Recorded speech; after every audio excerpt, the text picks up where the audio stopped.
Welcome to quality study guys. मैं यशवंत सिंह आपका स्वागत करता हूं आपके अपने चैनल क्वालिटी स्टडी में। गाइस, आज मैं बात करने वाला हूं सॉइल मैकेनिक्स के बारे में।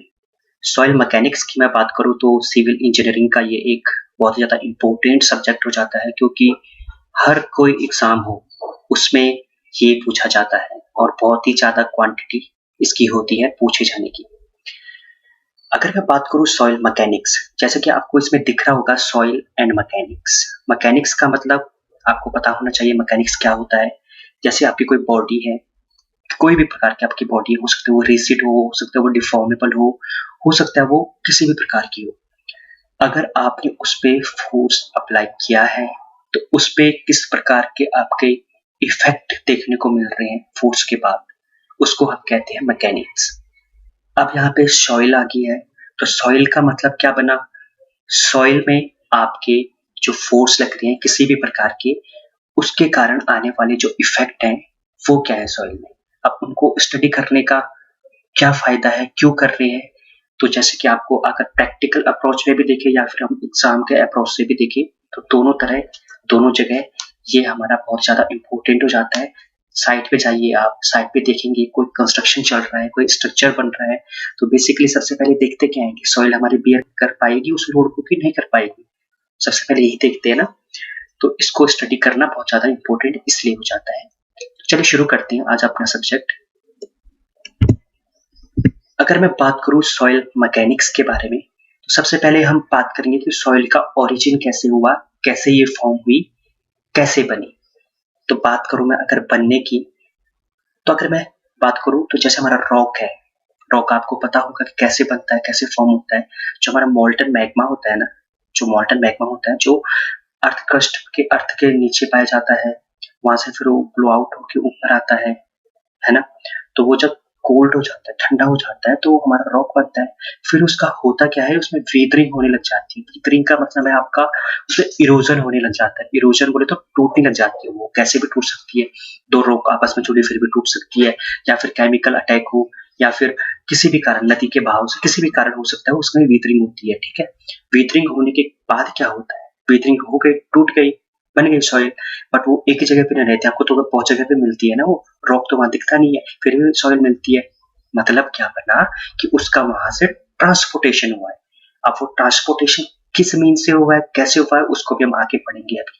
फिर क्या होता है, जब ट्रांसपोर्ट हो जाती है सॉइल, फिर कहीं पे वो डिपोजिट होना शुरू हो जाता है, उसका मतलब डिपोजिशन इकट्ठा होना शुरू हो जाता है। अब जैसे जैसे वो इकट्ठा होएगा, इकट्ठा होने के बाद क्या होएगा, उसका हाइट हाइट बढ़ती जाएगी, बढ़ती जाएगी, बढ़ती जाएगी, और वो उतना ही कॉम्पैक्ट होता जाएगा। कॉम्पैक्ट बोले तो नजदीक नजदीक उसके मॉलिक्यूल आने लग जाएंगे, जिसके कारण वो डेंस हो जाएगा, और डेंस होने के बाद दोबारा वो रॉक बन जाएगी, है ना।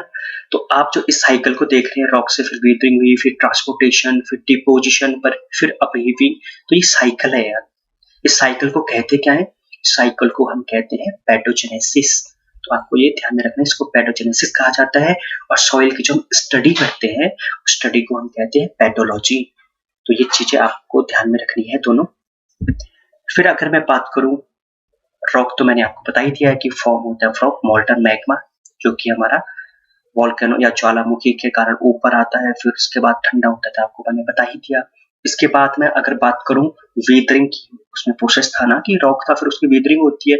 वेदरिंग का मैंने बता दिया था आपको, मतलब कि वो इरोजन होता है सॉइल का, टूटती है, किस प्रकार से टूटती है, कैसे होता है, वो मैंने आपको अभी बताया।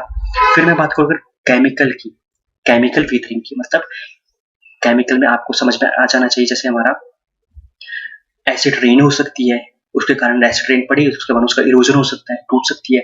या फिर फ्लोइंग वाटर के कारण, वाटर में हमारे कोई इंडस्ट्री लगी है, वहां से हमारा सॉइल मतलब उसमें मिक्स होकर चला गया कोई भी केमिकल, उससे भी इरोजन हो सकता है। फिर इसमें हमें जो इम्पोर्टेंट ऐसे बनते हैं, ऑक्सीडेशन के कारण, रिडक्शन के कारण, सॉल्यूशन के कारण, लीचिंग के कारण, ये सब हमारे केमिकल वेदरिंग में आ जाते हैं। फिर आता है हमारा फिजिकल वेदरिंग। एक केमिकल वेदरिंग हो गया, दूसरा हमारा आ गया फिजिकल वेदरिंग।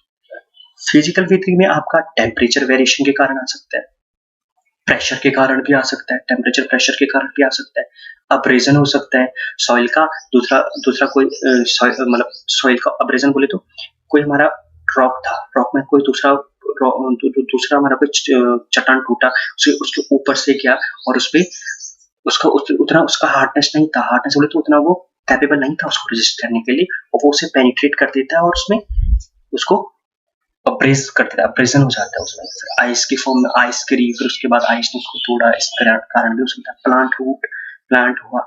प्लांट उग गया वहां पे, प्लांट जब उग गया तो वो उसको इरोड कर देता है, तोड़ देता है, उसका जो रॉक हमारे जहाँ पे वो उसकी रूट जाती है ना, तो वो वहां से उसको डिफॉर्म कर देता है, आप इसको लगा सकते हैं, उसको डिफॉर्म कर देता है। तो आपको ये इंपॉर्टेंट है, ये को नोट कर डाउन कर देना है। दूसरा हमारा आ गया कि केमिकल वेदरिंग तो हुई, पर केमिकल वेदरिंग होने के बाद सॉइल कैसे हमें मिली, किस प्रकार की सॉइल हमें मिली।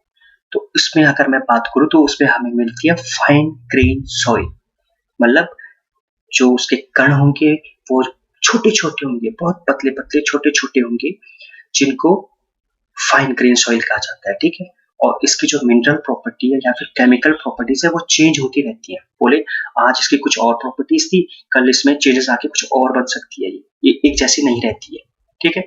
और एग्जाम्पल हम इसका ले तो इसका क्ले क्ले है इसका उदाहरण होता है।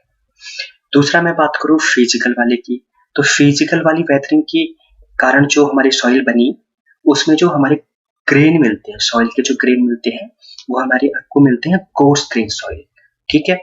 कोर्स ग्रेन सॉइल भी मिलते हैं, और इसकी जो मिनरल प्रॉपर्टीज होती हैं, आपने केमिकल वाले में देखा था उसकी तो चेंज हो रही थी, लेकिन इस वाले की चेंज प्रॉपर्टीज नहीं होती है, ये हमारा एक जैसा रहता है, इसका हमारे मिनरल प्रॉपर्टीज चेंज नहीं होती है, कोर्स ग्रेन सॉइल मिलती है, आपको नोट डाउन करना है। तीसरी बात, इसमें जो एग्जाम्पल है हमारे सैंड और ग्रेवल होते हैं, ये आपको नोट डाउन कर लेने हैं। अगर मैं इसके बाद बात करूं टाइप ऑफ सॉइल के, अभी मैंने आपको बताया था ना कि वो ट्रांसपोर्ट हो जाते हैं, अब ट्रांसपोर्ट के मीडियम क्या क्या है वो उनके बारे में बात करते हैं। तो पहले मैं अगर बात करूं रिवर के थ्रू अगर होता है तो आपको ये नोट डाउन करना है, उसको हम एलुवियल सॉइल कहते हैं। अगर रिवर के कारण अगर कोई सॉइल फॉर्म हो रही है, अगर ट्रांसपोर्टेशन उसका रिवर के कारण हो रहा है तो वहां पे कोई सॉइल फॉर्म हो रही है तो वो एलुवियल कहलाई। अगर हवा के कारण हो रहा है, विंड के कारण हो रहा है तो उसका एवोलिन सॉइल कहेंगे। और इसका जो उदाहरण है वो लॉयस और डनसैंड देखोगे ना आपके, जैसे रेतीले वाले पठार होते हैं, एक जगह पे बना होता है, हवा चलते दूसरी जगह बन जाते हैं, तो वो हमारी चीजें इसमें आ गई। फिर हमारा आ गया लेक्स, जो हमारी लेक बनी होती है उसके नीचे हमारी जो सॉइल होती है उसको हम लैक्रास्टाइन सॉइल कहते हैं। सी, जो हमारा समुद्र होता है उसके किनारे पे जो हमारा मरीन होता है तो उसमें हमें मरीन सॉइल कहते हैं उसे। ग्रेविटेशनल, जैसे आपका पहाड़ था, पहाड़ के नीचे हमारे ग्रेविटी फोर्स लगा, पहाड़ टूट के नीचे गिर गया तो वो ग्रेविटेशनल सॉइल कहलाएगी, उसको हम कहते हैं क्लूवियल सॉइल। और इसका एग्जाम्पल है टेलस। अगर मैं कहूँ ग्लेशियर सॉइल, तो ग्लेशियर का मतलब बर्फ पड़ी, बर्फ टूटी जिसके कारण हमारा पहाड़ भी टूटा, तो उसमें हमारे बनने वाली जो सॉइल है उसको हम कहते हैं ग्लेशियर सॉइल। और इसका एग्जाम्पल आपको याद रखना है ड्रिफ्ट, टिल, आउटवॉश, ये तीन आपको उदाहरण याद रखनी है इसकी। फिर अगर मैं रेजिडुअल सॉइल की बात करूं, रेजिडुअल सॉइल जो हमारी होती है, जैसे हमारी कोई रॉक थी, रॉक के ऊपर विदरिंग हुआ कुछ, और विदरिंग होने के बाद वो ट्रांसपोर्ट हुई नहीं, वहीं पर रह गई, तो वहीं पर रह गई तो उसको हम कहेंगे रेजिडुअल सॉइल, जो कि पेरेंट रॉक के ऊपर जहाँ पे वो बनी है उसी वहीं पे रह रही है, तो उसको हम कहेंगे रेजिडुअल सॉइल। हमारी कुछ इंपॉर्टेंट सॉइल है जिनको बारे में क्वेश्चंस पूछे जाते हैं, तो आपको ये नोट डाउन कर लेने हैं। जैसे कि हमारा एक आ गया black cotton soil. Black cotton soil की मैं बात करूं तो इसमें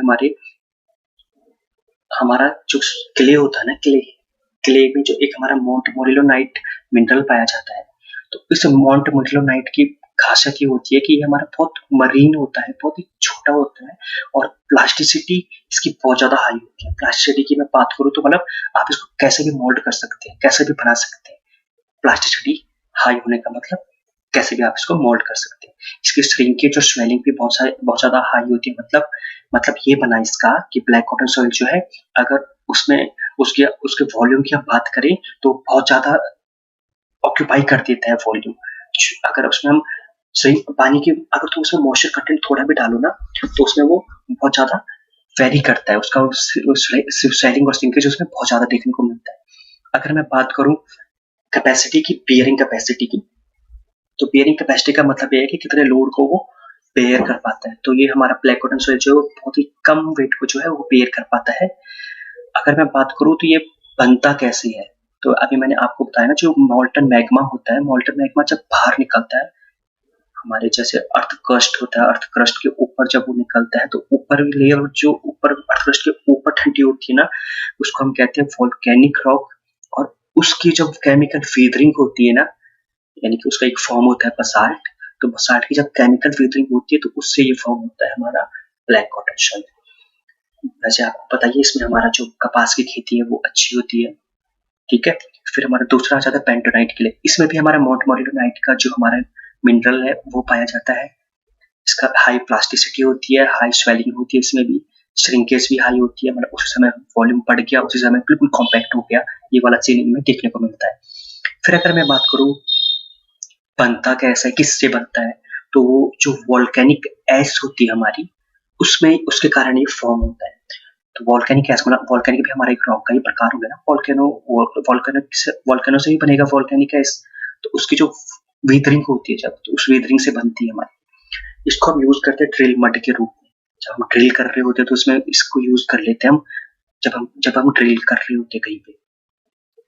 ऑर्गेनिक क्ले की मैं बात करूं अगर, तो ऑर्गेनिक नाम से ही हमें समझ में आ जाना चाहिए। ऑर्गेनिक का मतलब जो हमारे लिविंग बींग्स हैं जो, उन लिविंग बींग्स से फॉर्म होने वाली सॉइल। अब हो सकता है वो ऑर्गेनिक में आपका जो भी कार्बन कंटेनिंग होते हैं ना, जो भी हमारे ऑर्गेनिक होंगे उनके अंदर कार्बन कंटेंट तो होगा ही होगा, तो उनसे फॉर्म होने वाली सॉइल, जैसे हमारे एनिमल्स हो गए या ह्यूमन बींग्स हो गए, किसी भी प्रकार से हो सकता है, उनसे बनने वाली वेजिटेशन से हो गया, किसी भी प्रकार से। तो इसमें हमारे 3 प्रकार की सॉइल बनती है, एक होता है मक, पीट एंड ह्यूमस। तो आपको इसमें एक चीज ध्यान रखना है कि जो मक और पीट है हमारा, इन दोनों सॉइल को हम क्यूमुलोज सॉइल भी कहते हैं। और जो मक सॉइल है हमारा, ये एक मिक्सचर होता है, ये हमारा इनऑर्गेनिक और ऑर्गेनिक मैटर दोनों का जो मिक्सचर होगा उसको मक सॉइल कहेंगे। अब ऑर्गेनिक हमारा अगर लिविंग बीन्स है, तो इनऑर्गेनिक हमारा जो लिविंग बीन्स नहीं है, तो ये इन दोनों का मिक्सचर जो होता है वो हमारा मक सॉइल कहलाता है। पीट सॉइल हमारा फुली डिकम्पोज्ड ऑर्गेनिक मैटर, यानी कि इसमें हमारा केवल ऑर्गेनिक मैटर प्रेजेंट होता है और ये फुली डिकम्पोज्ड होता है। और ये पीट जो हमें मिलता है ना, ये हमारी डीप डेप्थ में मिलने वाली सॉइल है। फिर अगर मैं ह्यूमस की बात करूं, तो ह्यूमस सॉइल जो है हमारी, इसमें हमारा डिकम्पोजिशन है ना, वो पूरी तरह से नहीं हो पाता है। ये हमारे सैलो डेप्थ में मिलने वाली सॉइल है और डिकम्पोजिशन इसका पूरी तरह नहीं होता है। डेडिकेट चीज से बनता है, पर इसका सैलो डेप्थ में मिल जाना ही उपयुक्त होता है, मतलब सैलो डेप्थ में ही ये मिलता है। फिर मैं अगर लोम सॉइल की बात करूं, तो लोम सॉइल कुछ नहीं है, आपका जो मिक्सचर होते हैं ना, तो अगर सिल्ट है, क्ले है, सभी प्रकार की सैंड है, इनका जो मिक्सचर कहीं पे मिल गया हमें, तो हम उसे हम लोम सॉइल कहते हैं। या इसको हम गार्डन सॉइल के गार्डन कूलर में मिलती है तो गार्डन सॉइल भी कह देते हैं इसको। फिर अगर हम बात करें फेज डायग्राम ऑफ सॉइल, यानी कि अगर हम सॉइल की स्टडी कर रहे हैं, तो सॉइल का आप अगर कोई सैंपल लेते हो, तो सॉइल के सैंपल में आपके ऐसे तो नहीं है ना कि केवल सॉलिड ही सॉलिड होंगे, उसके अंदर आपके वॉइड भी होंगे, उसके अंदर आपके वाटर भी होगा। तो यानी कि वो हमारा एक पैकेट सा बन गया जिसमें सब कुछ अवेलेबल है। अब उसकी हमें स्टडी करनी है, क्योंकि हमें तो सॉलिड ही चाहिए ना, और सॉलिड का हमें स्ट्रेंथ चाहिए ना, हमें वॉइड तो चाहिए, जितना ज्यादा वॉइड होएगा तो उतना तो हमारा स्ट्रक्चर के लिए उतना ही खराब होएगा। तो इसमें बात करते हैं फिर एक्चुअल वाले 3 फेज डायग्राम और एक्चुअल और 2 फेज डायग्राम के बारे में बात करते हैं। अगर मैं एक्चुअल वाले की बात करूं, तो गाइस एक्चुअल वाले में आपका, मैं इसमें कुछ नहीं है, इसमें आपका वॉइड भी दिखा रखे हैं, आपके पानी भी दिखा रखा है और सॉलिड भी दिखा रखे हैं। वॉइड में मतलब एयर भी दिखा रखा है आपका, ठीक है। तो 3 फेज डायग्राम की मैं बात करूं, तो मैंने इनको क्या करा कि अलग अलग करके अलग अलग इनको रख दिया। वाटर को एक साथ रख दिया, एयर को अलग रख दिया और सॉइल के जो सॉलिड थे उनको अलग रख दिया, ठीक है। अब इनकी मैं स्टडी करूंगा, तो उसको वो बन गया 3 फेज डायग्राम। अगर 2 फेज के डायग्राम की बात करूं, तो अगर वाटर सॉइल की सॉलिड्स है फिर भी 2 फेज हो गया, पर इस वाली कंडीशन में हमारा सॉइल जो है वो सैचुरेटेड रहता है। और अगर मैं दूसरे वाले की बात करूं, अगर एयर और सॉइल के सॉलिड्स पर जाते हैं तो हमारा ड्राई सॉइल कहलाती है, ठीक है। तो आपको इसको नोट डाउन कर लेना है। तो गाइज अगर मैं बात करूं इनकी 2 फेज और 3 फेज डायग्राम वाले की मैं अगर बात करूं, तो आपका जो 3 फेज वाला डायग्राम है ना, इसमें आपका जो सॉइल है, इसमें उस वॉल्यूम हम तीनों का लेते हैं, मतलब एयर का भी वॉल्यूम लेते हैं, वाटर का भी वॉल्यूम लेते हैं, और साथ ही हम इसका भी वॉल्यूम लेते हैं अपना, जो अपना सॉइल के सॉलिड है। लेकिन अगर मैं बात करूं आपके वेट की, अगर मैं वेट की बात करूं तो वेट में हम कंसिडर नहीं करते हैं एयर का, वो नेग्लिजिबल वेट होता है एयर का, हमारा लगभग 1.27 किलोग्राम पर मीटर क्यूब होते, तो हम उसको नेग्लेक्ट ही कर देते हैं। हम केवल मान के चलते हैं कि वेट जो आ रहा है वो सॉलिड्स का आ रहा है और वाटर का आ रहा है, और वॉल्यूम हम तीनों का लेंगे क्योंकि ऑक्यूपाई तीनों करते हैं वहां पे वॉल्यूम। तो गाइज आज इतना ही रखते हैं, कल हम इसका दूसरा लेक्चर लेके आएंगे। गाइस आज हम पढ़ेंगे सॉइल मैकेनिक्स के पार्ट 2 के बारे में। कल हम बात कर चुके थे सॉइल मैकेनिक्स का जो हमारा पार्ट 1 था उसके बारे में, जहाँ पे हमने पढ़ा था कैसे हमारी सॉइल फॉर्म होती है, कैसे उसकी वीदरिंग होती है, ट्रांसपोर्टेशन होता है, और साथ ही हम पढ़ चुके थे अपने 3 फेज डायग्राम के बारे में। तो गाइस आज हम जो पढ़ने वाले हैं वो क्या है, वो है हमारा इंडेक्स प्रॉपर्टीज ऑफ सॉइल। तो चलिए गाइस शुरू करते हैं। गाइस मैं कल अगर बात करूं तो कल हमने पढ़ा था जो 3 फेज डायग्राम, तो उसमें हमने पढ़ा था कि टोटल वॉल्यूम ऑफ सॉइल जो होंगे, जो हमारा सॉइल मास होगा उसमें वॉल्यूम कौन कौन से होंगे, कौन कौन से हम उसमें वॉल्यूम लेंगे। तो वॉल्यूम हम लेंगे वॉइड्स का और सॉइल के सॉलिड्स का। अब आपको वॉल्यूम ऑफ वॉइड है जो वो पता होना चाहिए कि वो उसमें क्या क्या आएगा। तो वॉइड में हमारे क्या क्या आ सकते हैं, या फिर वाटर ही आएगा या फिर एयर आएगा। तो यानी कि हमारा volume of water plus volume of air, ये हमारे काउंट होंगे वॉइड में। और हमारा जो सॉइल के सॉलिड्स होंगे वो सॉलिड्स हमारे काउंट होंगे अलग से, तो उनका वॉल्यूम अलग और उनका वॉल्यूम अलग, टोटल मिला के हमारा टोटल वॉल्यूम ऑफ सॉइल मास हो जाएगा। अगर दूसरी मैं बात करूं अगर वेट ऑफ सॉइल की, मैंने कल भी बात करी थी कि volume of water, wait of water और वेट ऑफ सॉलिड्स को हम इसमें कंसीडर करके चलते हैं, और जो वेट ऑफ एयर है हमारा उसको हम नेग्लेक्ट कर देते हैं। क्यों करते हैं, क्योंकि उसका जो वेट होता है वो बहुत ही ज्यादा कम होता है, 1.28 किलो न्यूटन पर मीटर क्यूब समथिंग इतना होता है, और उसको हम इसलिए नेग्लेक्ट कर देते हैं। तो चलिए गाइस आज हम शुरू करते हैं अपने इंडेक्स प्रॉपर्टीज के बारे में, जानते हैं इनके बारे में।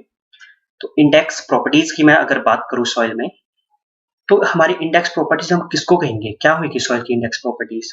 तो इंडेक्स प्रॉपर्टी जो होगी सॉइल की वो होती है आपकी जो सॉइल है उसको आप देख के आप उसकी प्रॉपर्टीज के बारे में बता पाओ, तो वो इंडेक्स प्रॉपर्टीज कहलाती है। और अगर आप टेस्ट करने के बाद उसकी प्रॉपर्टीज के बारे में बता पा रहे हो तो वो हमारी केमिकल प्रॉपर्टीज में काउंट की जाती है। तो आप इसको ध्यान में रखिएगा। अगर मैं इसके बाद बात करूं आपका इंडेक्स प्रॉपर्टीज में आपकी क्या क्या चीजें आ सकती हैं, तो आने को तो मैं बात करूं तो इसमें बहुत सारी चीजें आती हैं, उसको हम लाइन वाइज या फिर हम आगे आगे जो आते रहेंगे हमारी चीजें उनमें पढ़ते रहेंगे। पर सबसे पहले मैं बात करूं तो पोरोसिटी की, मैं अगर बात करूं इसमें जो हमारी इंडेक्स प्रॉपर्टीज में एक हमारी जो क्वांटिटी होती है पोरोसिटी, वो क्या होता है उसके बारे में बात करते हैं।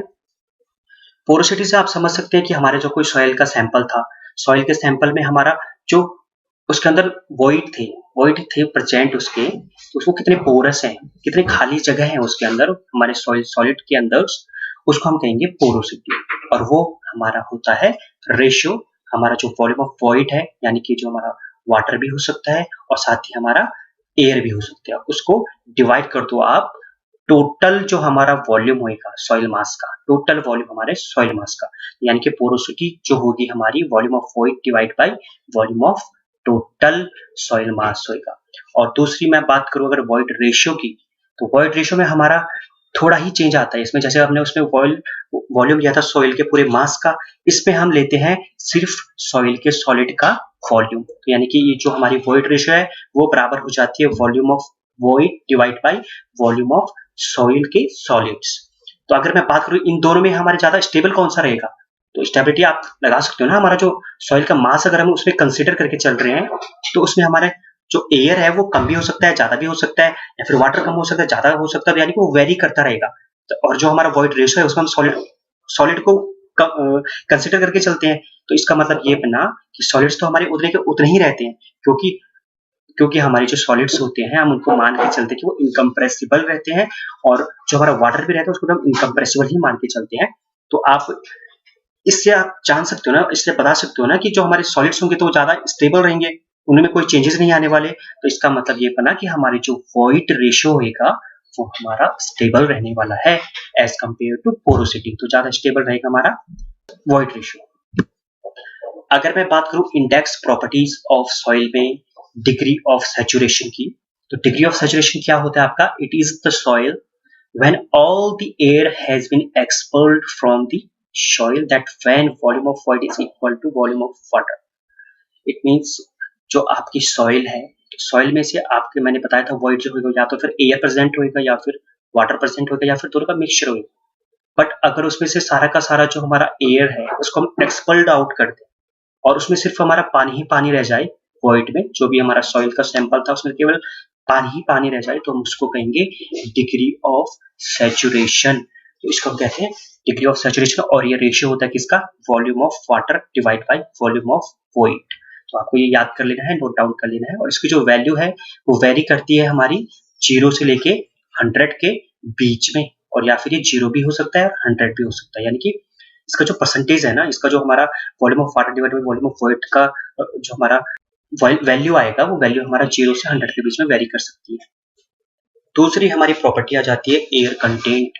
तो एयर कंटेंट के बारे में अगर मैं बात करूं तो हमारा रेशियो होता है वॉल्यूम ऑफ एयर का और हमारे वॉल्यूम ऑफ वॉइड का। यानी कि जो एयर कंटेंट हो गया हमारा, it is the ratio of volume of air divide by volume of voids. Guys, आपको एक रिलेशनशिप याद रखना है जो हमारे एयर कंटेंट और डिग्री ऑफ सैचुरेशन के बीच में बनता है। अभी हमने पीछे पढ़ा था ना, ये एयर कंटेंट हो गया और डिग्री ऑफ सैचुरेशन हो गया। इन दोनों के बीच में जो रिलेशन बनता है हमारे, वो होता है air content plus degree of saturation is equal to 1।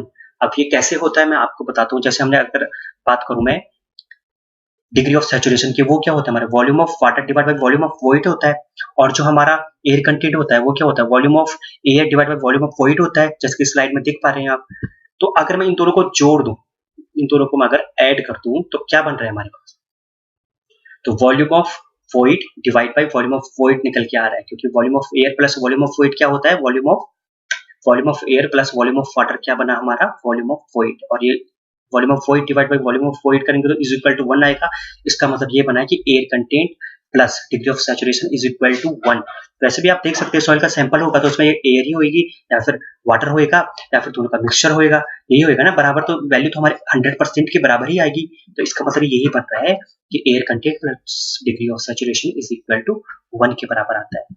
अगर मैं इसके बाद बात करूं परसेंटेज ऑफ एयर वॉइड की, तो इसमें हमारा जो रेशियो होता है वो होता है वॉल्यूम ऑफ एयर, जितना भी एयर है हमारा उसका volume divide by volume of जो हमारा टोटल वॉल्यूम है, सॉइल मास का जितना भी वॉल्यूम रहेगा उसका रेशियो ही हमारा परसेंटेज ऑफ एयर वॉइड के नाम से जाना जाता है।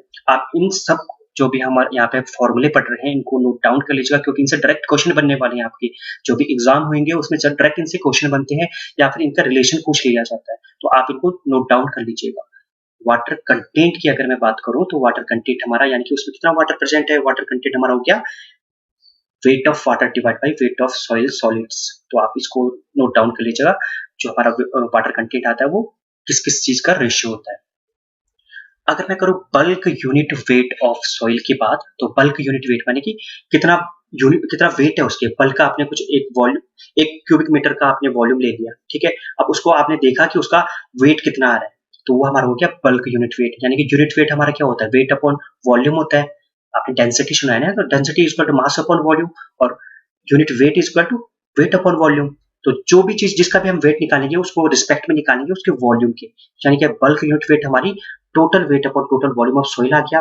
अगर हम सैचुरेटेड सॉइल की बात करें तो सैचुरेटेड में क्या क्या आएगा आपका, सैचुरेटेड में एक आएगा आपका वाटर का जो वेट होएगा प्लस हमारे सॉलिड्स का जो वेट होएगा, और उसका डिवाइड बाय जो उनका वॉल्यूम होएगा, volume of water plus volume of solids. अगर मैं बात करूं वेट ऑफ सॉइल सॉलिड्स के बारे में, अब यहाँ पे बात हो रही है वेट ऑफ सॉइल सॉलिड्स के बारे में केवल, तो हम वेट किसका लेंगे, सिर्फ सॉलिड्स का लेंगे, वॉल्यूम किसका लेंगे, सिर्फ सॉलिड्स का लेंगे। तो आपको ये ध्यान में रखना है कि wait of solids divide by volume of solids हमारा वेट ऑफ सॉइल सॉलिड्स होता है। अगर मैं बात करूं ड्राई सॉइल के बारे में, तो ड्राई सॉइल का मतलब क्या बना, ड्राई सॉइल का मतलब बना कि आपके उसमें वेट किसका आने वाला है, सिर्फ सॉलिड्स का आने वाला है। क्यों, क्योंकि हमारे एयर का जो वेट होता है उसको हम नेग्लिजिबल लेते हैं, उसको हम नहीं लेते हैं, उसको कंसीडर नहीं करते हैं। तो आपको इसमें सिर्फ लेना है सॉलिड्स की, जो हमारे सॉइल के सॉलिड्स हैं उनका weight divide by volume of solids plus volume of air. ध्यान में रखिएगा, नोट डाउन कर लीजिएगा, क्योंकि बहुत ही ज्यादा इंपॉर्टेंट है। हर एक आपकी जो प्रॉपर्टी है, जो भी फॉर्मूले बन रहे हैं उनसे क्वेश्चन बनते हैं, आप इनको नोट डाउन जरूर कर लीजिएगा। अगर मैं बात करूं इसके बाद स्पेसिफिक ग्रेविटी की, बहुत ही इंपॉर्टेंट टर्म है, आपको इसको समझ के चलना है। डायरेक्ट क्वेश्चन बनते हैं इससे। ये हमारी होती है दो प्रकार की, एक होती है हमारी स्पेसिफिक ग्रेविटी ट्रू वाली बोले तो, जिसमें हम सॉइल के सॉलिड को कंसीडर करते हैं, और ये हमारी स्टेबल कंडीशन होती है। मैंने बताया था ना, जहाँ पे सॉलिड्स प्रेजेंट होंगे तो वो स्टेबल ही रहेगी बल्क के मुकाबले, क्योंकि उसमें हमारा वेरी करता रहेगा, चाहे एयर हो चाहे वाटर हो, वो वेरी करता रहेगा। तो आपको इसमें नोट डाउन करना है कि हमारी जो स्पेसिफिक ग्रेविटी होती है वो दो प्रकार की होती है। एक होती है ट्रू स्पेसिफिक ग्रेविटी, एक होती है मास स्पेसिफिक ग्रेविटी। तो अगर मैं स्पेसिफिक ग्रेविटी ट्रू वाले की बात करूं तो उसमें हमारे जो ये है ना यूनिट वेट ऑफ सॉलिड्स आ जाएगा divide by unit weight of water. आपको पता होना चाहिए कि जो स्पेसिफिक ग्रेविटी होती है हमारी, उसको हम रिस्पेक्ट में लेते हैं। एक तो हमारी प्रॉपर्टीज होती है जो हम कंसीडर करके चल रहे हैं, दूसरा हमारा मतलब डेंसिटी किसी भी चीज की जो हम कंसीडर करके चल रहे हैं डिवाइड बाय हमारा, अगर हम लिक्विड को कंसीडर करके चल रहे हैं तो हमारे वाटर उसमें हम लेंगे, यूनिट वेट हम वाटर का लेंगे। अगर हम गैस या किसी भी प्रकार का हम एयर उयर गैस कुछ किसी भी कोई सी भी गैस ले रहे हैं, उसको किसके रिस्पेक्ट में हम करेंगे डिवाइड, उसको करेंगे यूनिट वेट ऑफ एयर के रिस्पेक्ट में। तो आपको ये ध्यान में रखना है। तो यहाँ पे अगर ट्रू स्पेसिफिक ग्रेविटी लेते हैं सॉलिड्स की, तो हमारा gamma S upon gamma W आ जाएगा, यानी कि unit weight of solids divide by unit weight of water आ जाएगा। अगर हम मास स्पेसिफिक ग्रेविटी की बात करते हैं तो यहाँ पे सॉलिड्स नहीं आएंगे, सिर्फ यहाँ पे बल्क यूनिट वेट आ जाएगा, यानी कि bulk unit weight of soil mass divide by unit weight of water. ठीक है, तो स्पेसिफिक ग्रेविटी जो मोस्ट इंपोर्टेंट बनता है वो यहाँ से बनता है आपका। जो स्पेसिफिक ग्रेविटी हमारी लाइक करती है वो कितने से कितने तक करती है और कौन सी वाली सॉइल के लिए करती है। कल मैंने बात करी थी इनऑर्गेनिक सॉइल की और ऑर्गेनिक सॉइल के बारे में। तो इनऑर्गेनिक सॉइल के लिए हमारा कितना होगा इसमें, इनऑर्गेनिक सॉइल के लिए हमारा होगा इसमें 2.6 से लेकर 2.9 तक, और जो हमारा ऑर्गेनिक सॉइल के लिए होगा वो होगा 1.2 से लेकर 1.4 तक वेरी करने वाला है सॉइल का स्पेसिफिक ग्रेविटी। ये आपको ध्यान में रखना है।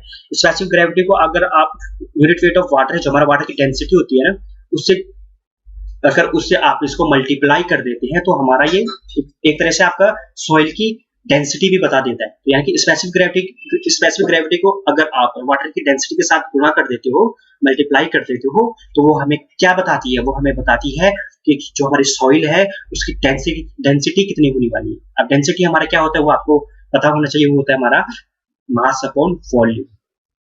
अगर मैं बात करूं स्पेसिफिक ग्रेविटी को हम कैसे डिटरमाइन करते हैं, कैसे निकालते हैं, तो उसके हमारे मेथड होते हैं। एक हाइग्रोमीटर मेथड होता है, एक पिक्नोमीटर वाला मेथड होता है। आगे हम इनके बारे में डिटेल में चर्चा करने वाले हैं, तो आप बने रहिएगा अंत तक।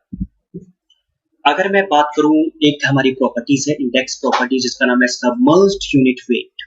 अगर मैं सबमर्ज्ड यूनिट वेट की बात करूं तो ये इससे आप क्या समझते हो, जैसे सबमर्ज्ड यानी कि वाटर की बात हो रही है, वाटर में सबमर्ज्ड किसमें होगा, वाटर में ही होगा।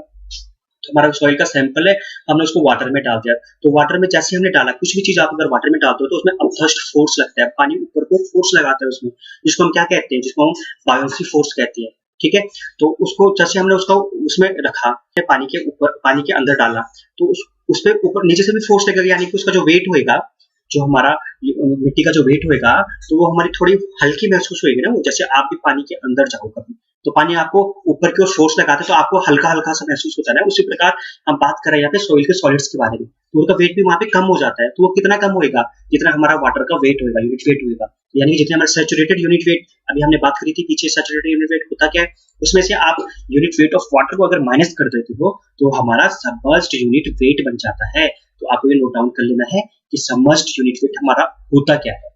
अगर मैं बात करूं सैचुरेटेड यूनिट वेट की, तो आपको सैचुरेटेड यूनिट वेट मैंने पीछे भी बताया था ना, अभी volume of water divide by volume of fluids, तो ये सैचुरेटेड यूनिट वेट वही है। तो आपको ये नोट डाउन कर लेना है, ठीक है, ओके। तो गाइस आज के लिए मैं इस लेक्चर में इतना ही रखता हूँ। आई होप आपको ये बातें समझ में आई होंगी। अगर नहीं आई हो कोई भी बातें कहीं पे भी, तो आप कमेंट बॉक्स में लिख दीजिएगा, मैं उसका रिप्लाई जरूर करूंगा।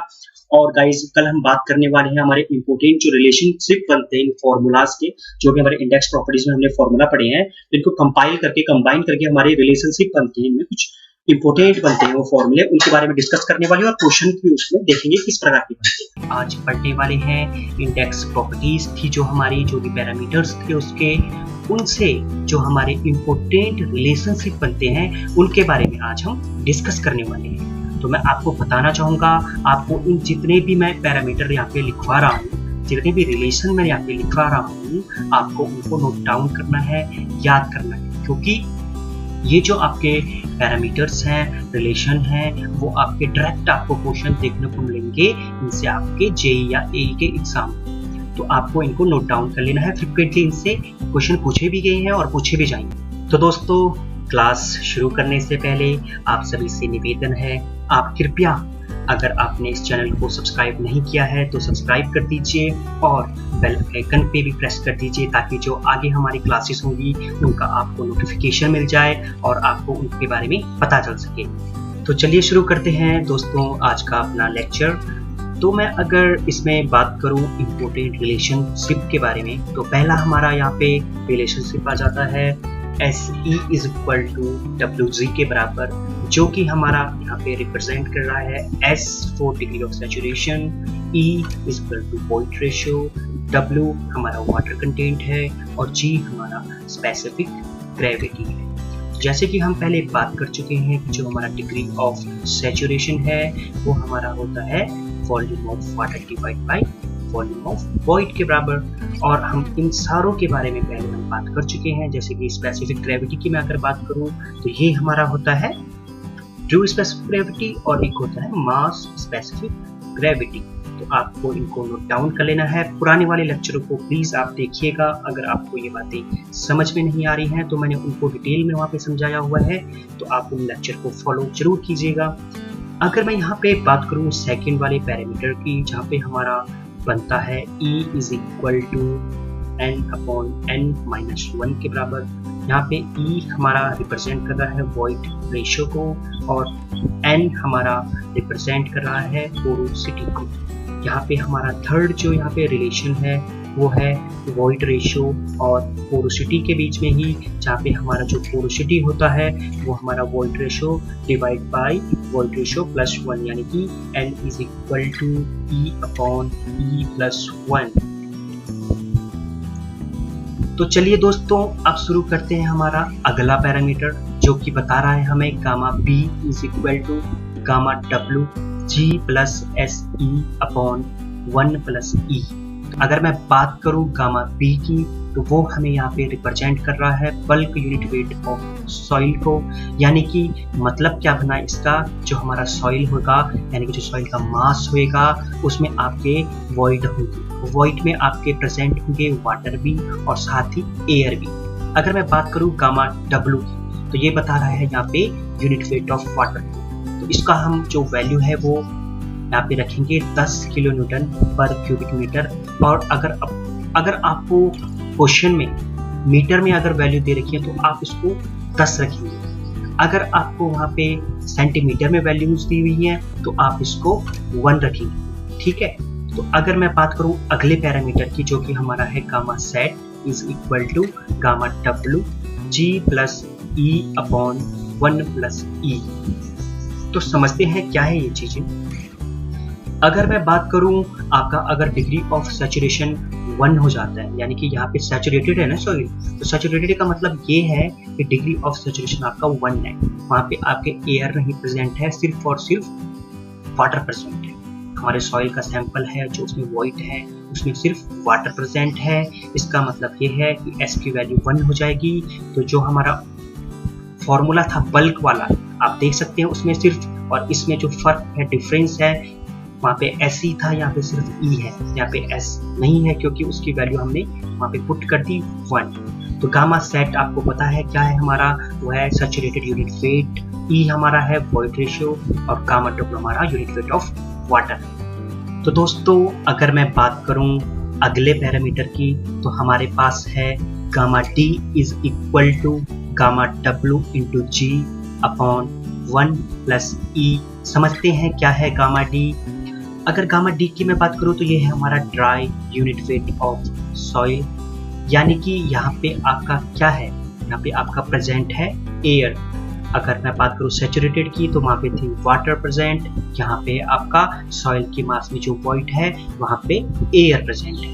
अगर मैं बात करूँ यहाँ पे वाटर कंटेंट की, तो वो हमारा इज इक्वल टू 0 हो जाता है, तो जिसके कारण हमारा जो G प्लस SE वाला वैल्यू था ना बल्क में, तो जब S की वैल्यू हमारी, जब वाटर कंटेंट वहाँ पे 0 है तो सैचुरेशन की वैल्यू भी हमारी 0 हो जाएगी। तो इसका मतलब ये है कि Se की वैल्यू जो हमारी 0 हो गई और यहाँ पे हमारा gamma W into G/1 plus E इसका फॉर्मूला आ जाता है। अगर मैं बात करूं इसी का हमारा गामा D का एक और फॉर्मूला होता है जिसकी जो वैल्यू होती है वो होती है gamma bulk upon 1 plus W। W हमारा यहाँ पे वाटर कंटेंट को रिप्रेजेंट कर रहा है और गामा B हमारा bulk unit weight of soil को रिप्रेजेंट कर रहा है। अगर मैं बात करूं गामा सबमर्ज्ड की तो ये हमारा होता है gamma W G-1 upon 1 plus E के बराबर। क्या है गामा सबमर्ज्ड? जैसे कि आपको मैंने पिछले वीडियो में भी बताया था कि ये हमारे जो गामा सबमर्ज्ड है वो बराबर होता है gamma saturated minus gamma W के। इसके बाद दोस्तों हमारा एक अगला पैरामीटर आता है जिसमें हमारा WS is equal to WT upon 1 plus W होता है। तो जानते हैं क्या है WS। अगर मैं WS की बात करूं तो वो है हमारा वेट ऑफ सॉलिड्स। तो यहाँ पे आप सॉइल मास को नहीं लेंगे, यहाँ पे कंसीडर करके चलेंगे आपके जो सॉइल मास में सॉइल के जो सॉलिड्स हैं, सिर्फ जो सॉलिड्स हैं उनको कंसीडर करेंगे। और W हमारा वाटर कंटेंट को प्रेजेंट करता है और यहाँ पे WT हमारा टोटल वेट ऑफ सॉइल को रिप्रेजेंट करता है। अगर मैं बात करूं अगले पैरामीटर की, अगले रिलेशनशिप की, तो वो होता है VS is equal to VT upon 1 plus E के बराबर। तो समझते हैं क्या है VS। तो VS है हमारा यहाँ पे वॉल्यूम ऑफ सॉलिड्स और VT है हमारा टोटल वॉल्यूम। अगर मैं टोटल वॉल्यूम और वॉल्यूम ऑफ सॉलिड्स की बात करूं तो ये दोनों चीजें हमारी डिफरेंट है। टोटल वॉल्यूम का जो होगा हमारा वो सॉइल मास का होगा, उसमें वॉइड भी होंगे। जो वॉल्यूम ऑफ सॉलिड्स होगा वो सिर्फ वहाँ पे हमारे मिट्टी के कण होंगे, जो छोटे छोटे कण हैं मिट्टी के, वो उनको हम वहाँ पे कंसीडर करेंगे। ई जो हमारा है वो रिप्रेजेंट कर रहा है वॉइड रेशियो को। अगला हमारा पैरामीटर आ जाता है Na is equal to N into AC। तो Na जो है हमारा यहाँ पे वो रिप्रेजेंट कर रहा है परसेंटेज ऑफ एयर कंटेंट को, कि हमारा जो एयर कंटेंट है वो कितना परसेंट हमारे सॉइल के मास में प्रेजेंट है उसको रिप्रेजेंट कर रहा है। और जो N है हमारा वो N रिप्रेजेंट कर रहा है हमारे पोरोसिटी को, और जो हमारा AC है वो रिप्रेजेंट कर रहा है एयर कंटेंट। तो आपको ये नोट डाउन कर लेने हैं, आपको इनको ध्यान में रखना है और बाय हार्ट इनको याद कर लेना है। दोस्तों अगर मैं इसके बाद बात करूं डिग्री ऑफ सैचुरेशन की, आपके जो पैरामीटर्स थे, रिलेशन थे, वो उतने ही थे, आपको वो ध्यान में रखने हैं। उसके अलावा जो मैं बात करूं, हमारा जो डिग्री ऑफ सैचुरेशन होता है उसमें जिस प्रकार वाटर कंटेंट प्रेजेंट होता है तो उन कंडीशन को हम क्या कहते हैं उनके बारे में जानते हैं। जैसे कि आपको व्यतीत है डिग्री ऑफ सैचुरेशन हमारा volume of water divide by volume of void होता है। तो अगर इसमें हमारा वाटर कंटेंट प्रेजेंट है 0 से 25% के बीच में तो हमारी वो कंडीशन कहलाएगी ह्यूमिड कंडीशन है। अगर वहाँ पे अगर हमारा वाटर कंटेंट प्रेजेंट है 25 से 50% के बीच में तो हमारा वो कहलाएगा कि वो डैम्प कंडीशन। अगर वो 50 से 75% के बीच में हमारा वाटर कंटेंट प्रेजेंट होता है तो हमारा वो कंडीशन कहलाता है मॉइस्ट कंडीशन। अगर वहीं पे हमारा वाटर कंटेंट प्रेजेंट है 75 से 100% के बीच में तो हमारा वो कंडीशन कहलाता है वेट कंडीशन। अगर मैं बात करूं वाटर प्रेजेंट है हमारा पूरा का पूरा 100% तो हमारी वो कंडीशन सैचुरेटेड कंडीशन कहलाएगी। इनको भी आपको ध्यान में रखना है क्योंकि ऑब्जेक्टिव टाइप में इनके क्वेश्चंस बनते हैं। आपको इनके जो पैरामीटर्स और जो ये हमारी कंडीशंस हैं सबको ध्यान में रखना है। आज हम क्वेश्चन प्रैक्टिस करेंगे और उसमें हम आज जो प्रैक्टिस करने वाले हैं वो है हमारे थ्योरेटिकल बेस में जो क्वेश्चन बनेंगे उनके बारे में हम बात करेंगे। न्यूमेरिकल पोर्शन के बारे में भी वो हम करेंगे अपने आने वाले अगले लेक्चर में। तो चलिए आज शुरू करते हैं हम अपने क्वेश्चन सेशन को और देखते हैं किस प्रकार के क्वेश्चन इनसे हमारे बनते हैं। तो दोस्तों पहला क्वेश्चन कहता है geological formation cycle of soil is known as, तो उसको हम कहते हैं पैथोजेनेसिस, यानी कि ऑप्शन बी यहाँ पे करेक्ट हो जाएगा। सेकंड क्वेश्चन कहता है who is known as father of soil mechanics, तो हमें पता है कि कार्ल तरजागी को हम सॉइल मैकेनिक के फादर कहते हैं, तो ऑप्शन बी यहाँ पे भी करेक्ट हो जाएगा।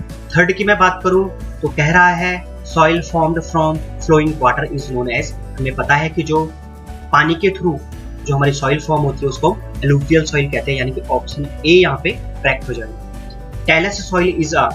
टैलस सॉइल हमें पता है कि ग्रेविटेशनल सॉइल का एक उदाहरण है, तो यानी कि ऑप्शन ए इसका करेक्ट हो जाएगा। Soil formed from transportation of air is called alluvial soil, aeolian soil, peat soil, none of the above.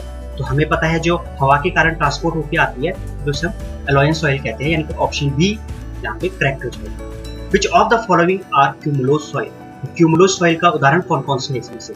तो हमें पता है कि हमारी जो पीट होती है और मक सॉइल होती है, इसके कॉम्बिनेशन को हम कहते हैं क्यूमुलोस सॉइल। अगर इसमें ह्यूमस को भी जोड़ दिया जाए तो हमारा ऑर्गेनिक सॉइल कहलाती है तीनों। तो यहाँ पे ऑप्शन सी है जो वो हमारा करेक्ट आंसर है। अगर मैं बात करूँ loess is the example of which soil, तो लॉयस हमने पढ़ा था कि हमारा जो हवा के कारण ट्रांसपोर्ट होती है, यानी कि एलोयन सॉइल इसका करेक्ट आंसर हो जाएगा option B. Lacustrine soil is found on, तो कहाँ पे फाउंड होती है? तो हमारी होती है लेक्स में, ऑप्शन बी यहाँ पे करेक्ट हो जाएगा। फिर मैं बात करूँ ड्रिफ्ट और टिल की, ये कौन सी सॉइल के एग्जाम्पल हैं? तो ये हमारे आ जाते हैं ग्लेशियर सॉइल के तरफ, ऑप्शन डी यहाँ पे करेक्ट हो जाएगा। Black cotton soil found mineral, कौन सा मिनरल फाउंड होता है ब्लैक कॉटन सॉइल में? मैंने बताया था आपको, वो है हमारा मोंटमोरिलोनाइट, यानी कि ऑप्शन बी यहाँ पे करेक्ट हो जाएगा।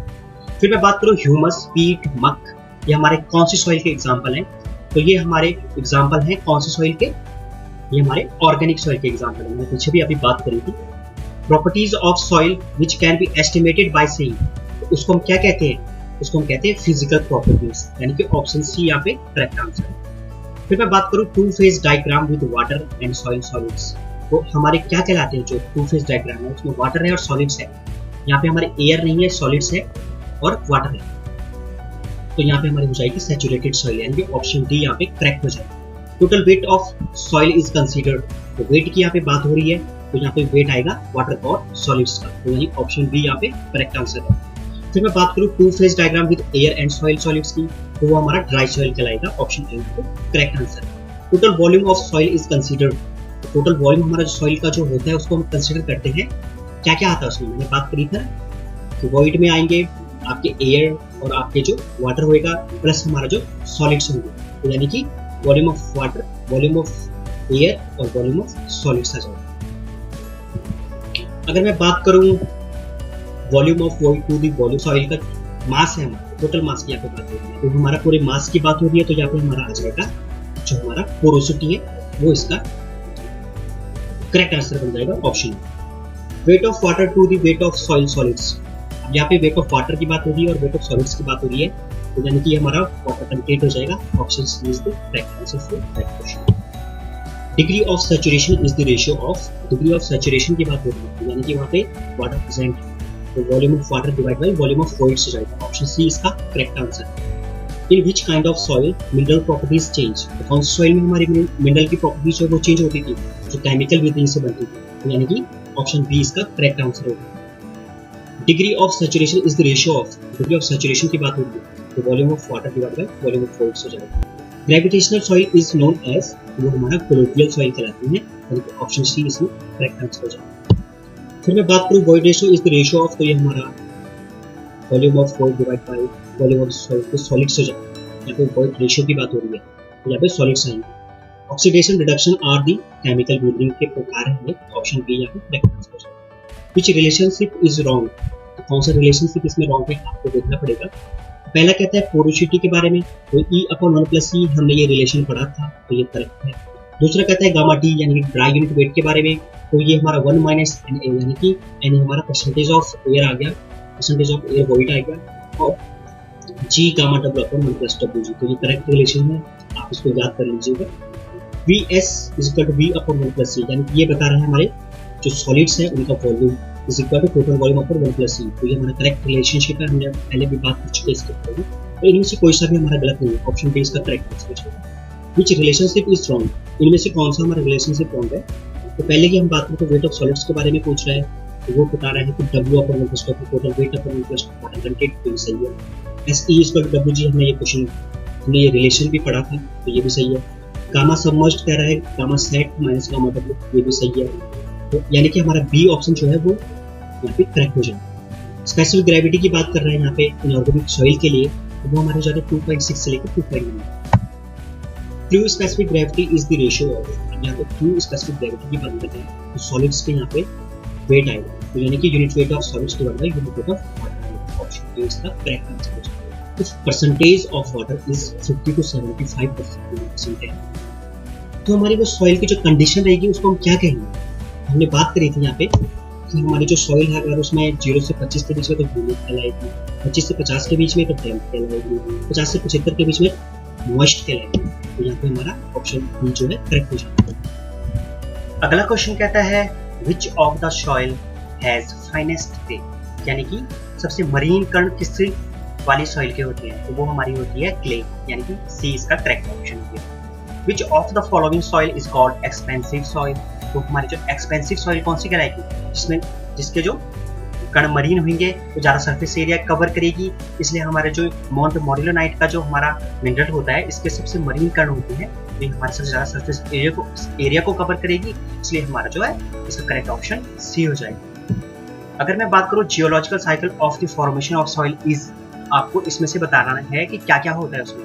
तो सबसे पहले उसमें क्या होती है? सबसे पहले उसमें वीदरिंग होती है, तब क्या होती है? तब ट्रांसपोर्टेशन होती है, ट्रांसपोर्टेशन के बाद क्या होती है? फिर डिपोजिशन होता है, फिर अपहीवल होता है, तो यानी कि ऑप्शन डी इसका करेक्ट आंसर है। Gravel and sand belongs to the following category of soil, तो ग्रेवल और जो हमारी सैंड है वो हमारी किस प्रकार की सॉइल होगी?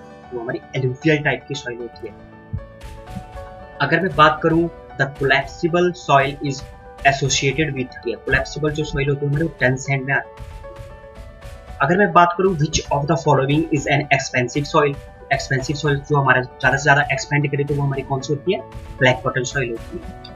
अगर मैं बात करूं the excess of silica the cohesion between earth particle is, तो इसका जो ऑप्शन करेक्ट हो जाएगा वो हमारा डी हो जाएगा।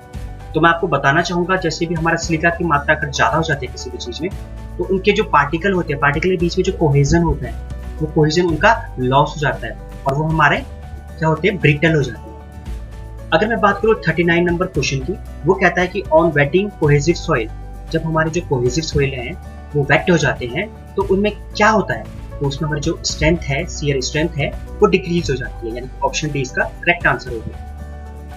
ऑप्शन जो हमारा क्वेश्चन नंबर 40 है वो कहता है soil particle are bonded together by which of the following forces, तो आपको गाइस इसको याद रखना है, वो हमारे होते हैं वैन डर वाल फोर्सेस। अगर मैं बात करूँ 41 नंबर क्वेश्चन की, तो स्पेसिफिक ग्रेविटी हैज यूनिट, तो आपको पता है हमारी जो स्पेसिफिक ग्रेविटी होती है उसकी किसी भी प्रकार की यूनिट नहीं होती है, वो यूनिट लेस होता है। ऑप्शन बी इसका करेक्ट आंसर। फिर मैं बात करूं क्वेश्चन नंबर 42 की, the void ratio for saturated soil is equal to dash dash of water content and specific gravity of solids.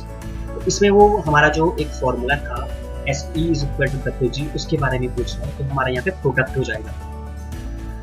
तो अगर मैं बात करूँ for perfectly dry soil degree of saturation is, हमारा यहाँ पे क्या है? सॉइल हमारी ड्राई है, यानी कि वहाँ पे एयर प्रेजेंट है, हमारी सॉइल जो मास है उसमें एयर प्रेजेंट है ओनली, तो हमारा यहाँ पे 0 हो जाएगा इसकी वैल्यू। डिग्री ऑफ सैचुरेशन का मतलब ये है कि वहाँ पे वाटर कंटेंट कितना है, तो वो हमारा 0 वैल्यू हो जाएगी। ऑप्शन ए इसका करेक्ट आंसर हो जाएगा। अगर मैं बात करूँ 44 नंबर क्वेश्चन की, if the degree of saturation of partially saturated soil is 60%, then air content of the soil is, तो गाइस मैंने आपको एक जो हमारा फॉर्मूला था AC plus S is equal to 1 लिखवाया था, यानी कि उसका मतलब ये था जो एयर कंटेंट है और जो हमारी डिग्री ऑफ सैचुरेशन है वो बराबर हमारे 100% के बराबर होता है। अब यहाँ पे डिग्री ऑफ सैचुरेशन यानी कि S की वैल्यू 60% दे रखी है, तो एयर कंटेंट की वैल्यू कितनी हो जाएगी? 100 माइनस 60 यानी कि 40% हो जाएगी। इसका ऑप्शन हमारा ए करेक्ट हो गया। अगर मैं वाटर कंटेंट ऑफ सॉइल की बात करूँ तो वो कितना हो सकता है? तो वाटर कंटेंट तो हमारे जो सॉइल है उसके अंदर कितना भी हो सकता है, कितना भी हो सकता है, तो यानी कि इसका जो ऑप्शन है वो ऑप्शन डी हमारा करेक्ट हो जाएगा, बी ग्रेटर देन 100%। वो 100% से ज़्यादा वाटर जो है हमारी सॉइल के अंदर 100% से ज़्यादा भी हो सकता है। ऑप्शन डी इसका करेक्ट आंसर है। तो गाइस आज के लिए इतना ही। जो हमने अभी तक पढ़ा था प्रॉपर्टीज ऑफ सॉइल और जो हमारे इंडेक्स प्रॉपर्टीज थी, उनसे बनने वाले जो हमारे थ्योरेटिकल क्वेश्चन थे वो हमने आज यहाँ पे डिस्कस करे हैं। इसके बाद जो मैं अगला लेक्चर लेके आने वाला हूँ वो होगा हमारे जो इनसे न्यूमेरिकल क्वेश्चन बनता है, जो क्वेश्चन इनसे बनते हैं न्यूमेरिकल पे, वो किस प्रकार के बन सकते हैं उनके बारे में हम बात करेंगे। तो आप गाइस चैनल पे बने रहिएगा। मिलते हैं अपने अगले लेक्चर में, तब तक के लिए धन्यवाद आप सभी का सेशन को अटेंड करने के लिए। आई होप आपको ये क्वेश्चंस जो है वो समझ में आए होंगे। किसी भी क्वेश्चन में कोई डाउट हो तो आप कमेंट बॉक्स में लिख दीजिएगा। तो आज के लिए इतना ही गाइस, थैंक यू। दोस्तों, आज का लेक्चर शुरू करने से पहले आप सभी से निवेदन है, कृपया से एक बार इसको चैनल को अपना सब्सक्राइब कर दीजिए और साथ ही अपने दोस्तों के साथ भी शेयर कर दीजिए और यहाँ पे बेल आइकन को भी प्रेस कर दीजिएगा ताकि आपको आने वाली वीडियोस या लेक्चर के नोटिफिकेशन प्राप्त हो सके। तो चलिए शुरू करते हैं आज का अपना क्वेश्चन सेशन, जो कि हमारे इंडेक्स प्रॉपर्टीज ऑफ सॉइल के न्यूमेरिकल के बेस पे। तो जैसे कि आप देख पा रहे होंगे, यहाँ पे जो क्वेश्चन हमारा कह रहा है कि हमारा जो वॉइड रेशियो है सॉइल का वो 0.9 है। तो बताइए इसकी जो पोरोसिटी है वो कितनी हुई। तो जैसा कि हम पढ़ चुके हैं पहले, हमारी जो पोरोसिटी होती है वो हमारा E/1 प्लस E वाला जो एक रिलेशन था, हमने बात करी थी उसके बारे में, वो वाला रिलेशन हमारा यहाँ पे प्रयोग होने वाला है। तो जैसे कि हम देख पा रहे हैं कि जो हमारा वॉइड रेशियो है वो 0.9 है, तो हमारी पोरोसिटी जो होने वाली है वो बराबर हो जाएगी 0.9/1 प्लस 0.9 के अनुसार, जिससे कि हमारी जो पोरोसिटी है वो बराबर आ जाती है 0.473 के। तो यानी कि जो इसमें ऑप्शन है हमारा, ऑप्शन बी हमारा करेक्ट हो जाएगा 0.47। अगर मैं बात करूं दूसरे क्वेश्चन की, जहां पे हमारा जो दूसरा क्वेश्चन कहता है अ soil has percentage air void of the order of 30%, it has a porosity of 0.4, the air content of that soil shall be। तो यहाँ पे ये एयर कंटेंट के बारे में पूछ रहा है। तो हमने एक रिलेशन पढ़ा था AC और पोरोसिटी और हमारे परसेंटेज ऑफ एयर वॉइड के। आप देख पा रहे होंगे मैंने यहाँ पे सॉल्व कर रखा है। जो हमारा परसेंटेज ऑफ एयर वॉइड है वो दे रखा है 30%, तो हम इसको 0.3 भी लिख सकते हैं, यानी कि 30 डिवाइड बाई 100 करेंगे तो 0.3 आ जाएगा। अगर मैं पोरोसिटी की बात करूं तो वो 0.4 दे रखा है। तो हमारा जो रिलेशन था हमारा Na=AC/N वाला, तो हम वहाँ पे वैल्यूज पुट कर देंगे। तो इस प्रकार से हमारी जो एयर कंटेंट की वैल्यू है वो 0.75 आ जाती है। अगर हम ऑप्शन के अनुसार देखिए तो हमारा जो ए ऑप्शन है 0.75, ये हमारा करेक्ट हो जाएगा। अगर मैं बात करूं थर्ड क्वेश्चन की, तो यहाँ पे हमारा जो वॉइड रेशियो है वो दे रखा है 0.67 और जो हमारा वाटर कंटेंट है वो दे रखा है 0.188, स्पेसिफिक ग्रेविटी दे रखी है 2.68 और पूछा गया है डिग्री ऑफ सैचुरेशन के बारे में। तो चलिए डिग्री ऑफ सैचुरेशन के बारे में जानते हैं। हमने एक रिलेशन पढ़ा था जहाँ पे हमने पढ़ा था कि जो हमारा डिग्री ऑफ सैचुरेशन और वॉइड रेशियो का जो प्रोडक्ट होता है वो बराबर होता है वाटर कंटेंट और स्पेसिफिक ग्रेविटी। तो दोस्तों यहाँ पे जो वॉइड रेशियो है वो दे रखा है 0.67 और जो हमारा वाटर कंटेंट है वो दे रखा है 0.188, स्पेसिफिक ग्रेविटी दे रखी है 2.68।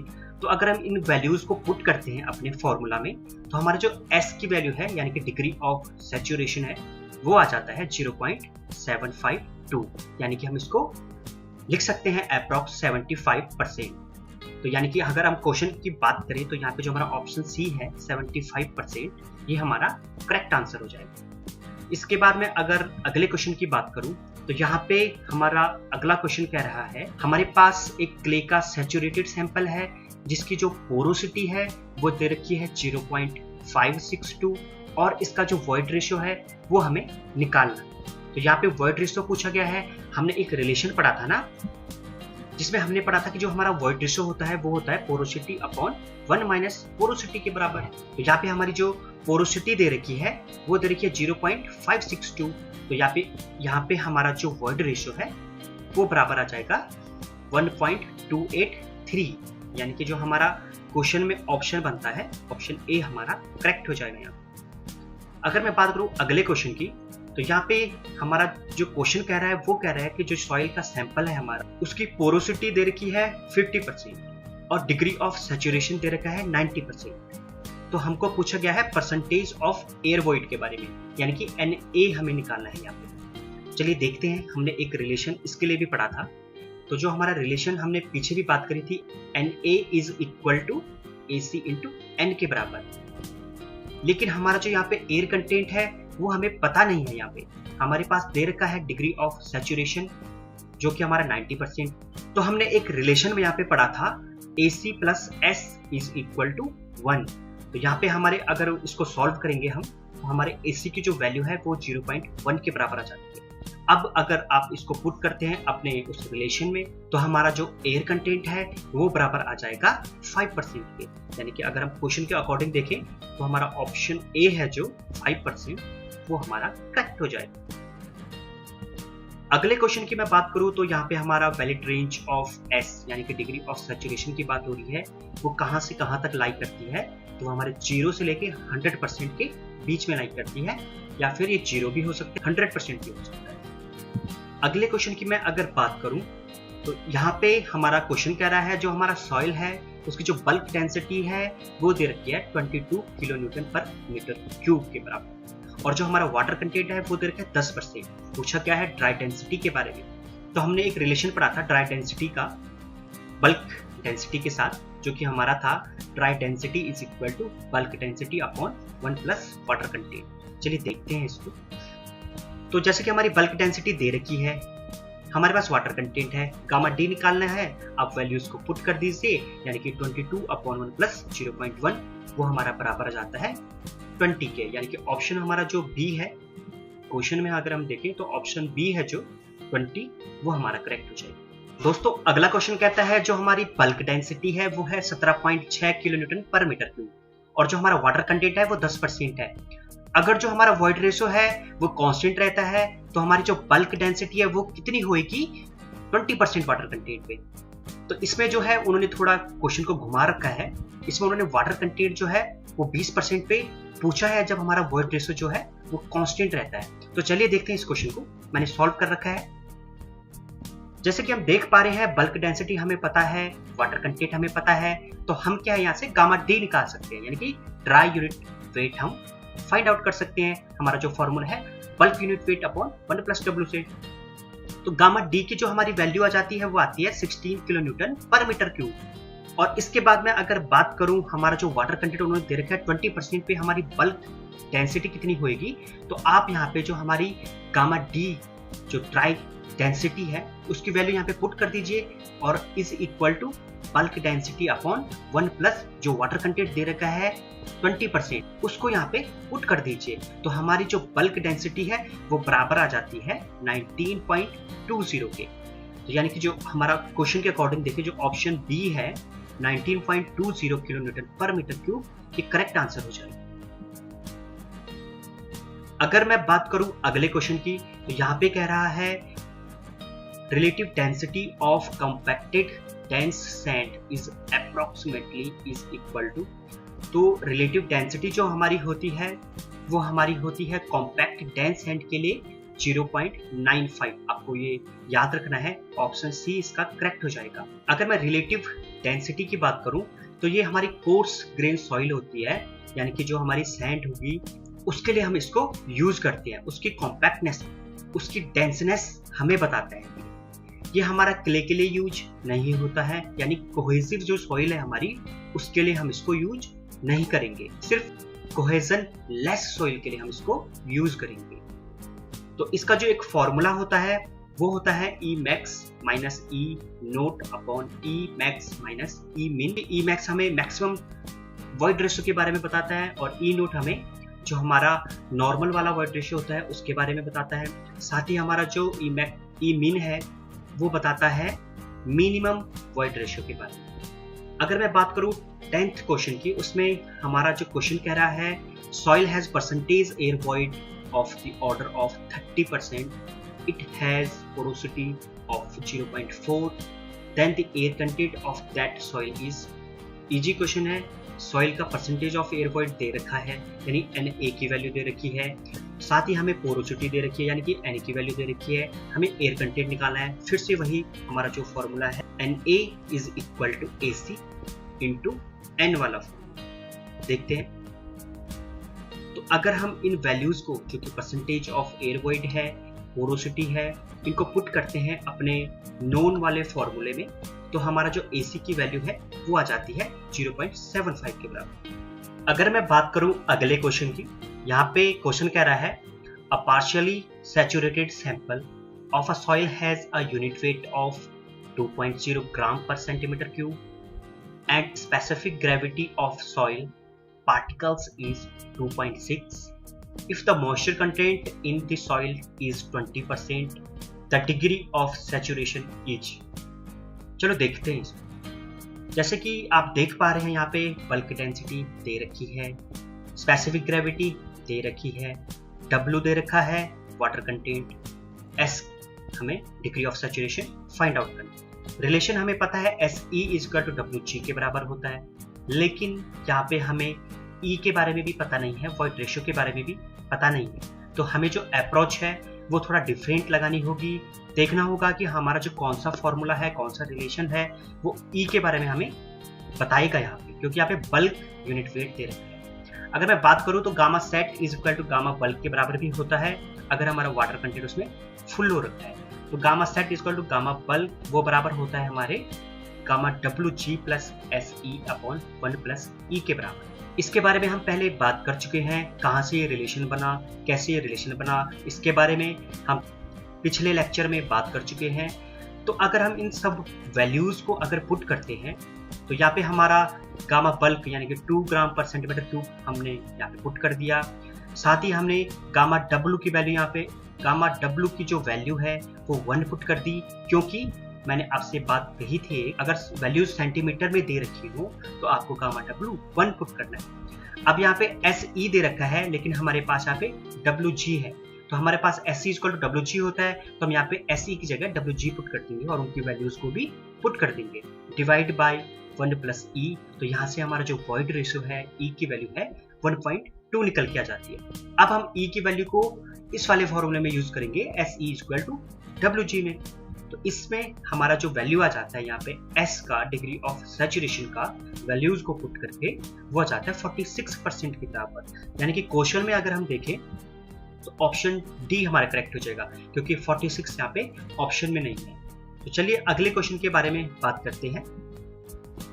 अगला क्वेश्चन कहता है कि जो रिलेटिव डेंसिटी है सॉइल की वो मैक्सिमम दे रखी है dry density 2, minimum dry density भी दे रखी है 1.2, नॉर्मल ड्राई डेंसिटी 1.6। तो हमें रिलेटिव डेंसिटी के बारे में पूछ रहा है, यानी कि ID के बारे में पूछ रहा है। अभी हमने बात करी थी रिलेटिव डेंसिटी की, जहाँ पे हमने पढ़ा था Emax - E0 Emax - Emin के बारे में। तो वही यहाँ पे फॉर्मूला यूज होने वाला है, देखते हैं। तो मैक्सिमम हमें दे रखा है, मिनिमम हमें दे रखा है, नॉर्मल हमें दे रखा है, रिलेटिव डेंसिटी हमें निकालनी है। तो Emax - E0 Emax - Emin में आप अपनी वैल्यूज को पुट कर दीजिए। देखिए मैक्सिमम कौन सी है, मिनिमम कौन सी है, और इन वैल्यूज को पुट करने के बाद हमारा जो आंसर आता है वो आता है 0.5 के बराबर। यानी कि अगर मैं इसको परसेंटेज में लिखना चाहूँ तो मैं इसको 0.5 × 100 कर दूंगा, यानी कि ये 50% बन जाता है। तो ऑप्शन में अगर हम देखें क्वेश्चन में, तो ऑप्शन जो डी है वो हमारा करेक्ट हो जाता है। इसके बाद अगले क्वेश्चन की मैं बात करूं, अगर the total mass of 1.2 cubic metre volume of soil is 2.4 metric ton, यहाँ पे मेट्रिक टन में वैल्यू दे रखी है। This soil is at a moisture content of 25%, moisture content की वैल्यू यहाँ पे 25% दे रखी है। देन द ड्राई डेंसिटी, हमें ड्राई डेंसिटी के बारे में पूछा गया है, वो भी किलोग्राम पर मीटर क्यूब। आप ऊपर देख सकते हो मैट्रिक टन में वैल्यू दे रखी है, नीचे हमें क्यूबिक मीटर में, किलोग्राम पर मीटर क्यूब में निकालनी है। चलिए देखते हैं इसको कैसे हमारी अप्रोच रहेगी इसके लिए। अगर मैं गिवन डाटा की बात करूं तो क्या क्या दे रखा है, टोटल मास दे रखा है, वॉल्यूम दे रखा है, वाटर कंटेंट दे रखा है, जिसको हम 0.25 भी लिख सकते हैं 25% को। तो ड्राई डेंसिटी हमें निकालनी है। तो जैसे कि आपको पता होगा कि जो हमारी डेंसिटी होती है वो हमारा मास अपॉन वॉल्यूम के बराबर होता है। तो यानी कि डेंसिटी यानी कि घनत्व, हमारा सॉइल का डेंसिटी होएगा तो उसको हम बल्क में लेंगे तो वो हमारा मास अपॉन वॉल्यूम हो जाएगा, यानी कि वो हमारा जो आ जाएगा 2.4 मेट्रिक टन जो मास दे रखा था डिवाइड बाय 1.2 जो कि हमारा वॉल्यूम दे रखा था। वैल्यू इसकी आ जाती है 2 करके। अगर मैं अब इस वैल्यू को पुट करूं अपने जो हमारा एक रिलेशन था गामा डी, यानी कि dry density is equal to gamma bulk upon 1 plus W। तो यहाँ पे गामा बल्क की वैल्यू आप पुट कर दीजिए और यहाँ पे हमारी गामा डी यानी कि ड्राई डेंसिटी 1.6 मेट्रिक टन पर मीटर क्यूब आ जाती है। अब हमारा 1 मेट्रिक टन में हमारा 1000 किलोग्राम होता है, हमें वैल्यू पूछी हुई है किलोग्राम पर मीटर क्यूब में, तो 1.6 इंटू 1000 कर दो तो 1600 किलोग्राम पर मीटर क्यूब हमारा आंसर आ जाता है। यानी कि अगर हम क्वेश्चन में देखें तो ऑप्शन जो सी है हमारा करेक्ट हो जाता है। इसके बाद में अगले क्वेश्चन की बात करूं तो यहाँ पे हमें जो दे रखा है dry unit weight of soil sample दे रखा है 1.9 और हमें स्पेसिफिक ग्रेविटी दे रखी है 2.65 करके और हमें निकालना है पोरोसिटी। चलिए देखते हैं कौन सी अप्रोच यहाँ पे हम लगाएंगे। गिवन डाटा की मैं बात करूं तो गामा डी हमें पता है, स्पेसिफिक ग्रेविटी हमें पता है, पोरोसिटी हमें निकालना है। तो हमारे पास जो रिलेशन बन के आता है वो गामा डी का है, जिसमें हमारा gamma W G upon 1 plus E हो जाएगा। अब मैं अगर यहाँ पे बात करूं तो हमारी जो सॉइल है यहाँ पे हम देख सकते हैं कि सॉइल हमारा जो है वो ड्राई है। ड्राई का मतलब है कि जो हमारी S की वैल्यू है वो 0 है, यानी कि वाटर कंटेंट है नहीं तो सैचुरेशन 0 हो जाएगा, तो S इज इक्वल टू हमारा 0 हो जाएगा। तो इसके अनुसार अगर हम वैल्यूज को पुट करते हैं तो हमारी जो E की वैल्यू है यहाँ पे वो बराबर 0.75 के बराबर आ जाती है। अब हमें रिलेशन हमें निकालना यहाँ पे पोरोसिटी है, तो पोरोसिटी हमारा E अपॉन 1 प्लस ई होता है, हमने पहले पढ़ रखा है। तो यहाँ पे हम वैल्यूज को अगर पुट करें, यहाँ पे अगर E की वैल्यू को पुट करें तो हमारा जो पोरोसिटी है वो बराबर 0.428 के बराबर आ जाता है। अगर हम क्वेश्चन की बात करें तो ऑप्शन हमारा डी यहाँ पे करेक्ट हो जाएगा, क्योंकि ऑप्शन में हमारा वो आंसर नहीं उपलब्ध है। इसके बाद अगले क्वेश्चन की मैं बात करूं तो हमारे पास फुल्ली सैचुरेटेड सॉइल दे रखी है, जिसमें जो वाटर कंटेंट है वो 200% दे रखा है, जी की वैल्यू 2.6 दे रखी है, निकालना हमें वॉइड रेशियो है यहाँ पे। चलिए देखते हैं अप्रोच क्या रहने वाली है। बात करूं अगर यहाँ पे गिवन डाटा की तो डिग्री ऑफ सैचुरेशन हमें दे रखे है वो हमारा 1 हो जाएगा। क्यों हो जाएगा? क्योंकि हमारी सॉइल जो है वो फुल्ली सैचुरेटेड है। वाटर कंटेंट की बात करूं तो 200%, यानी कि हम इसको 2 लिख सकते हैं। जी की वैल्यू में बात करूं 2.6 दे रखी है। ई निकालना है तो हमारा जो रिलेशन है S C square to W G, तो ई हमारा डब्ल्यू जी अपॉन एस हो जाएगा। वैल्यूज को यहाँ पे पुट कर दीजिए और आपका जो ऑप्शन है वो ऑप्शन सी यानी कि ऑप्शन सी 5.2 हमारा करेक्ट हो जाएगा। क्वेश्चन नंबर 16 की मैं बात करूं अगर तो यहाँ पे हमें टोटल यूनिट वेट दे रखा है, यानी गामा बल्क 22 किलोन्यूटन पर क्यूबिक मीटर दे रखा है। Specific gravity of soil particle is 2.67, specific gravity दे रखी है। वाटर कंटेंट ऑफ सॉइल दे रखा है 10%। The dry unit weight of soil would be. तो देखते हैं कैसे इस क्वेश्चन को हम सॉल्व करेंगे, क्या अप्रोच मैंने इसमें लगाई है, किस प्रकार से हम इसको टैकल करने वाले हैं, आइए देखते हैं। बात करूं बल्क यानी कि टोटल यूनिट वेट की तो 22 किलोन्यूटन दे रखा है। स्पेसिफिक ग्रेविटी दे रखी है, वाटर कंटेंट दे रखा है और हमें निकालना है ड्राई डेंसिटी यानी कि गामा डी हमें निकालना है। हमें पता है जो हमारा ड्राई यूनिट वेट होता है वो gamma bulk upon 1 plus W होता है, तो हम यहाँ पे गामा बल्क की वैल्यू पुट कर देंगे जो कि हमारा 22 है और हमारा 1 प्लस डब्ल्यू यानी वाटर कंटेंट उसकी वैल्यू पुट कर देंगे जो कि 0.1 है। तो हमारी जो गामा डी की वैल्यू है वो आ जाती है 20 किलोन्यूटन पर मीटर क्यूब। आप यहाँ पे देख सकते हैं कि यहाँ पे स्पेसिफिक ग्रेविटी को मेंशन करा हुआ है, जबकि उसका कहीं पे भी हमारा यूज नहीं हो रहा है। तो आपको क्वेश्चन में कभी भी ऐसे दे सकते हैं वो कंफ्यूज करने के लिए, तो आप इसका ध्यान रखिएगा। दोस्तों अगर मैं बात करूं अगले क्वेश्चन की, जिसमें कि आपको soil sample is having void ratio of 0.5 दे रखा है और हमें पूछा गया है पोरोसिटी के बारे में, तो बहुत ही ज्यादा इजी क्वेश्चन है, आप इसको टैकल कर लेंगे आई होप। देखते हैं क्या अप्रोच हमने इसमें लगाई है। वैसे वॉइड रेशियो दे रखा है, पोरोसिटी पूछ रखा है। पोरोसिटी हमारा पता है क्या होता है, ई अपॉन 1 प्लस ई होता है। वैल्यूज को पुट कर दीजिए और आपका क्वेश्चन का आंसर जो है वो 0.33 यानी कि अगर हम परसेंटेज में इसको दिखाना चाहिए तो 33% हमारा इसका वैल्यू हो जाता है। क्वेश्चन के अकॉर्डिंग हम देखें तो ऑप्शन डी है जो कि 33% है, वो हमारा करेक्ट आंसर हो जाता है। अगले क्वेश्चन की मैं बात करूं, question number 18, void ratio of soil sample having porosity 0.32 and moisture content 25%। तो हमें यहाँ पे जो दे रखी है वैल्यूज पोरोसिटी की दे रखी है और मॉइस्चर कंटेंट की दे रखी है, तो हमें पूछा क्या गया है, हमें पूछा गया वॉइड रेशियो कितना होगा। तो आइए देखते हैं क्या अप्रोच हम इसमें लगाएंगे। बात करूं मैं पोरोसिटी की और मॉइस्चर कंटेंट की जो हमें गिवन है, तो हम यहाँ पे देख सकते हैं कि हमें पूछा गया है वॉइड रेशियो। लेकिन यहाँ पे मेंशन कर रखा है मॉइस्चर कंटेंट को। अगर हम देखें तो E is equal to n upon 1 minus n, यानी कि E is equal to porosity upon 1 minus porosity होता है। तो यहाँ पे हमारा मॉइस्चर कंटेंट का कहीं पे भी रोल नहीं आ रहा है, तो यहाँ पे भी हमें कंफ्यूज करने के लिए यहाँ पे दे रखा है मॉइस्चर कंटेंट को भी, लेकिन हमें इसको ध्यानपूर्वक देख के चलना है कि हमें क्या गिवन है और क्या पूछा गया है, तो आप इसको जरूर ध्यान में रखिएगा। तो यहाँ पे हमारे जो E की वैल्यू है वो आ जाती है 47%। अगर क्वेश्चन के अनुसार देखें तो बी ऑप्शन जो है वो करेक्ट हो जाता है।